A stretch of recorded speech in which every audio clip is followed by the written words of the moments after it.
Yes. Yes, exactly.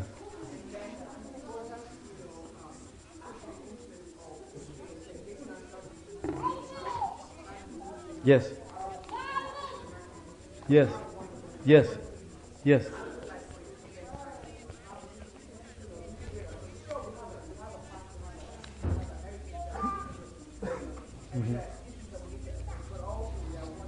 Yes. Yes. Well, keep in mind, since this is African History Month. This is African History Month, and this is why we're highlighting that. Um, Anyone who knows our history of this masjid and our history as a movement knows that that's always been our position. That's always been our position. We've been kind of at this for like over 20 years. And our reputation is the unity. That's our reputation. Whether it's here in this country, like for example, if you come to if you come to the masjid on Juma, I mean, I don't want to, but this is actually probably the most mixed Jumas in the Bay Area. You will see everyone literally here. Everyone, and that's based on, that's based on our program.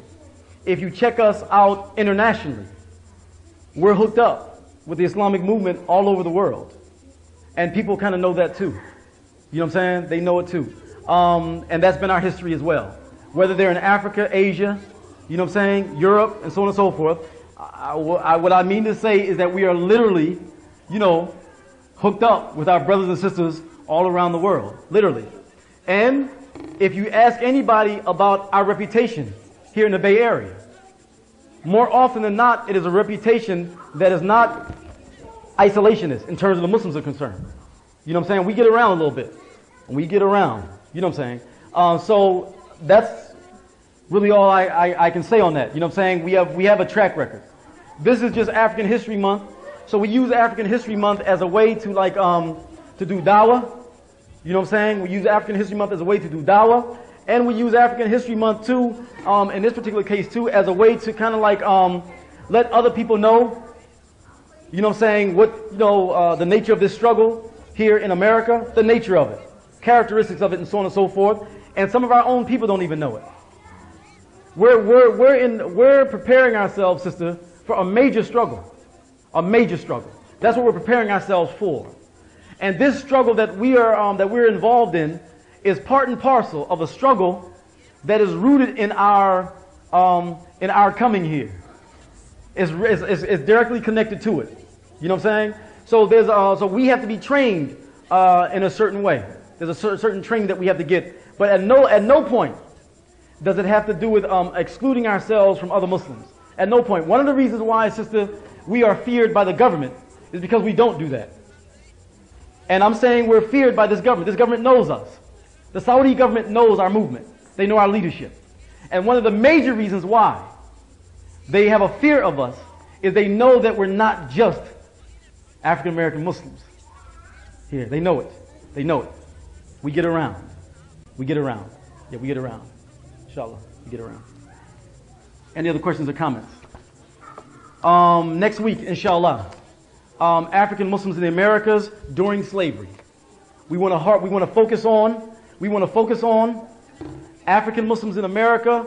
We want to focus on, for example, the differences of how the slave master dealt with African Muslim slaves and non-African Muslim slaves. And what was the basic difference of African Muslim slaves and non-African Muslim slaves? Of course, aside from the belief. We also want to focus on the revolts and uprisings that were actually led by Muslims, that were led by African Muslim slaves, whether it's in the Caribbean, whether it was in South America, or even whether it was in the United States of America. You know what I'm saying? And the historical influence of all of that, inshallah. So that's African Muslims in America during slavery, inshallah. Yes, sir, brother. Wa alaikum salam. I just noticed them recently out there and bringing some flyers out to the street of this series of talks going on right now and the other positive Islamic movement flyers. Particularly the African American piece because of their lack of focus, which is well known, and disorientation. You got one camp saying this, another camp saying that. Right. But then the grassroots people are very hungry. some information. And I think if we go out there, and I just can't go, bro, put some zeal into Right, right. what what you put into this talk. You know, put some zeal into it, put some love, some body. And that's how he said it. This information I can put body into the movement, you know, and as far as bringing different people to this way of life. Yes, yes, inshallah. So we have to deal with that history. We have to deal with that history. We have to have an historical context. Of course, it's not about the big-headed scientists and, you know what I'm saying, and a knife being put in his brains, and then black people came, and then, you know, we got to replay that's the nation. That's the Nation of Islam history of how, you know what I'm saying, we got to give another history. We got to give another history that is viable, another history that is viable, and that's critical. A history that is viable and a history that will fuel our fire. That's key, brothers and sisters. A history that will fuel our fire. So sometimes, brothers and sisters, we have a tendency to think that we underestimate it. We underestimate our significance. We really do. We underestimate. See, you don't understand that having dealt with Sam as long as we have, we know a lot about Sam. We know Sam better than, we know Sam better than probably anybody in this world. We know Sam. We know Sam. And we're not in awe of Sam.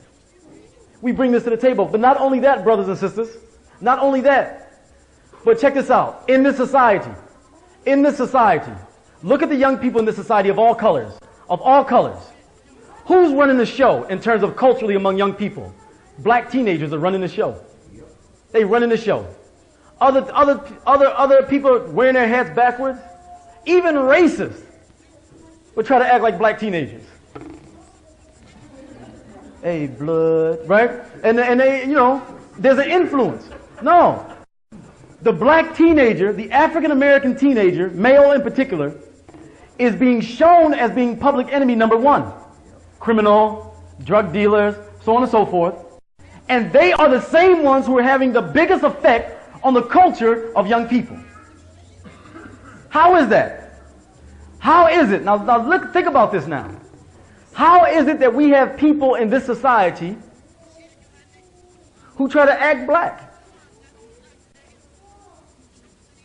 Asians, immigrant children, white children, right? The so-called hip-hop culture is running the show. It's determining the values. It's determining the slang. It's determining the styles. It's determining it, right?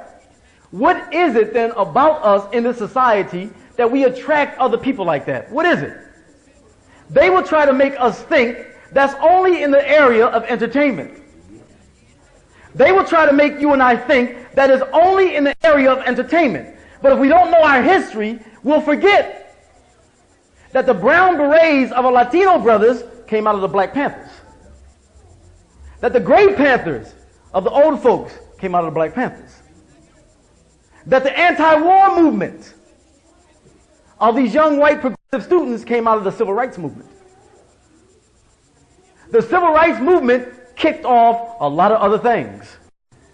And it showed not only are we used as a barometer for styles and fashions, we're used as a barometer for standing up to injustice too. We saw that recently. When the situation went down with Rodney King, where did it start? Florence and Normandy. How far did it go? Montreal, Canada. Into the barrios. Up here in the Bay Area. To the East Coast. Up into Canada. We have always played a role of change agents in this country. There is something that Allah has given us that makes what we have, you know, influence other people. Now, what would happen if we took that tendency to have an influence on all other different types of people and took Islam to go with it? Understand that. They know this. We don't know it. We don't know it. That we take this tendency of attraction to different people and take a universal way of life that applies to all people. When Allah has already given this tendency of attraction, that is a powerful, powerful combination. It is powerful. And when we find ourselves going off, brothers and sisters, and trying to and forgetting that legacy, no matter how much knowledge you get, if you forget that legacy, it was a waste. It was a waste of time. Because we did not become Muslims to become Uncle Toms. We did not become Muslims to become sellouts. We became Muslims because we done tried everything else. We tried everything else. And this Islam looks like it's it. This is it right here. This is it. This will free me. This will free us. This will free other people besides us. When Al-Hajj Malik